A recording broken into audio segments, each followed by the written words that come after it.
i kthen mbrapsht nivelin e lartë të përdorimit të hormoneve ose të insekticideve apo pesticideve në produktet bujqësore tona. Nësa neve këtë që do ta bëj Agjencia e Mbrojtjes Konsumatorit në Shqipëri, nuk e bën për shqiptarë, për qytetarët e vetë, e bën një agjenci juaj apo një shtet juaj. Dhe kjo është një këmbane e madhe për shqiptarët, që do të dinë çfarë përdorin, po mund edhe të tinështojnë analizave vetë shqiptarët. Kujdesi që do të bëj jo vetëm qytetarët shqiptarë, por më shumë e ka Agjencia e Mbrojtjes Konsumatorit më vjen. Janë me 10 laboratorë që janë krijuar apo institute veterinare që ne nuk marrim ne atë që quhet gjuhën moderne feedback ose një përgjigje që me vërtet rastet ne marrim vesh kur sëmurën njerëzit për spitale, brucelozën, ajo e pulave që ndodhi 2 muaj përpara.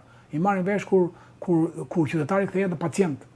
Kjo është shumë e dhimbshme që nuk dim çfarë ham, nuk dim çfarë pim, nuk dim çfarë thithim, pra edhe ajrin e ndotur, edhe mbetet apërdara gjithandej, që ndeshesh detyrimisht me një tokë të ndotur, edhe urat në toksore të ndotura, edhe paguan një tarif për ujë të pishëm po që ke ndotur, dhe paguan një tarif për ujrat e përdorura ose ujrat zeza ku ty nuk trajtohet ky ujë, edhe i ble safrango pulën atë lloj ushqimi që ti mendon se është produkt i cilësisë, ndërkohë që ai ka problem, ai produkti në toka të shumta shqipërie ka probleme të mëdha toka. Mendotit që ka ndodhur, e kemi thënë një herë tjetër, mendotit historike, apo mendotit aktuale sot, sepse është i vetmi vend ku pothuajse 100% të fabrikave të instaluara në Shqipëri, që nuk janë pak, po janë mbi 3.000 deri 5.000 fabrika, asnjëra prej tyre nuk trajtojnë ujin e përdorur. Qoftë uji për një fabrikë caktuar, diku fabrika verra, diku fabrika për prodhimin e vajit ullirit. Pastaj fabrikat e tjera të panumra që bëjnë ujë të ndotur me plura, me densitete të larta sedimentesh, dhe gjitha ku shkojnë to? Në tokë. Po toka çfarë bën? I filtron. Po ky filtr është kallë ujë, që toka është ujë i lidhur me tokën. Po ky ujë është dëm pusuj. Po ky ujë është atje ku lahesh. Po ky ujë është ai që ti përdor me ujë për ta ditur bie fjalën, edhe për të pirë. Kur thoshë nën lushje, ai që përdorin, atje ke plerat e lushjes, edhe fëmia që gënjente, djali i rritur, gënjente dhe thoshë ne nuk e përdorim të ujë. Iku djali, ai që përdorim mor birra, sa jo vetëm që lajm menta, po edhe gjella, po edhe e pimta. Pra, çfarë do të thuash ti mua?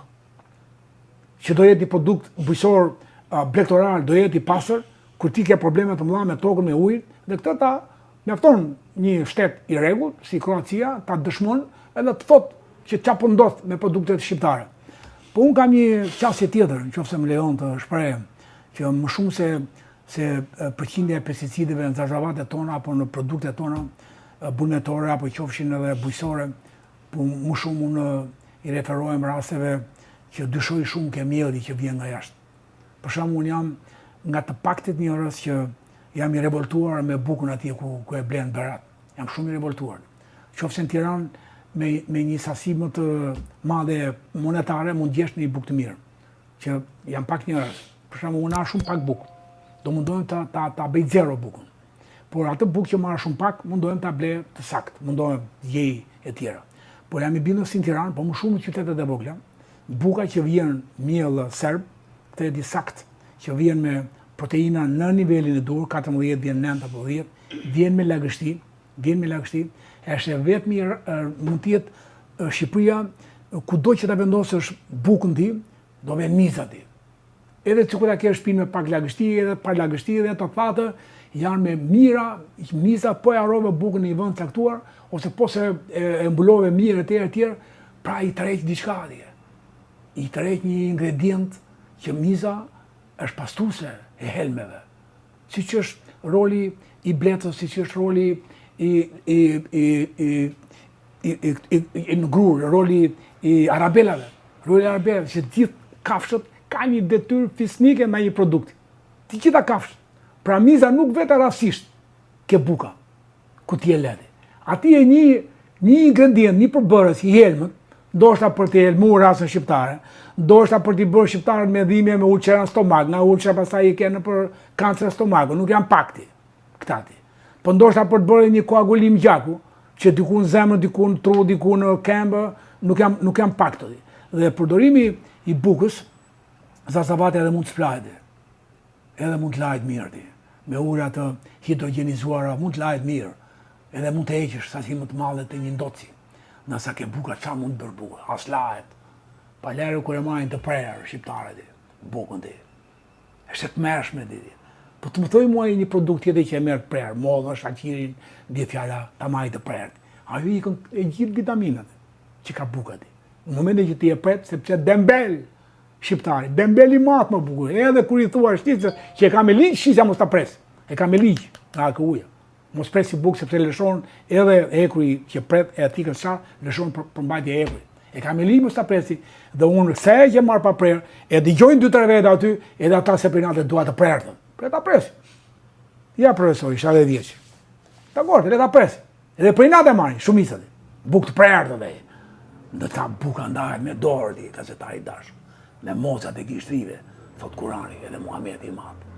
Me mocat e gishtrive. Nuk prihet kurrë, as në furr, ku e ble, as në shtëpi. Ndahet me dorë, preket me dorë, djati me dorë, që janë këto pirun e luk, e thik për djate, për bukë edhe për të tash. Që molla hajt me dhemë. Nuk prihet molla, hajt me dhemë. Edhe portokallja, edhe limoni me dhemë mundësisht. Me dhemë mundësisht i që forcon dhe dhemë, prandaj edhe po t'i shofësh fëmijët, të gjithë janë me proteza hekrin e përgojit. Të gjithë po bëhen nofull shtem, sepse nuk ka përdorur nofullën për të ngacmuar një ushqim që ta forcojë nofull. Po kur i vjen një moment me një ushqim të fortë, aty është shtrëmrohet nofulla. Ndërkohë që duhet mësohet që i vogël. Forcohet nofulla pra. Etj pra, unë dyshoj shumë ke buka që vjen miell, ta themi troçi, miell serbi.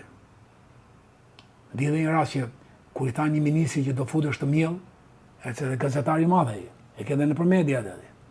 Do futesh të miell, jo i thaj se është miell me lagështi thaj. Po mielli o ti thaj. Ti kush thua fitoi? Fitoi mielli ti.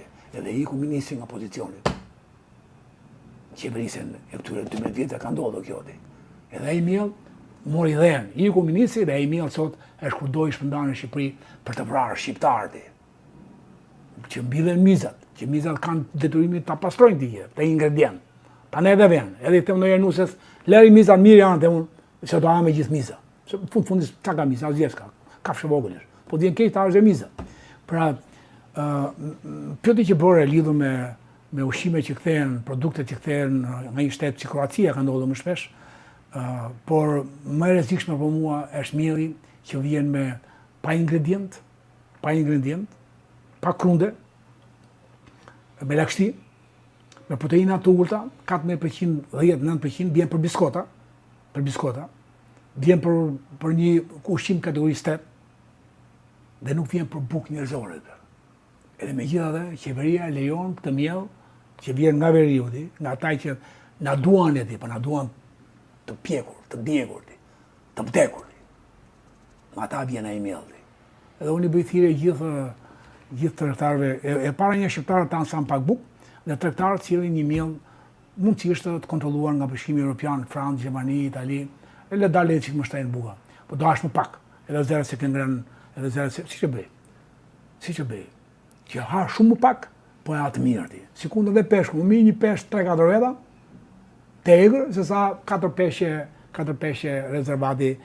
Zua t'i bëj atyre probleme, po që do të bëj kujdes. Njeriu do të bëj kujdes. Profesor, falenderoj shumë për intervistën.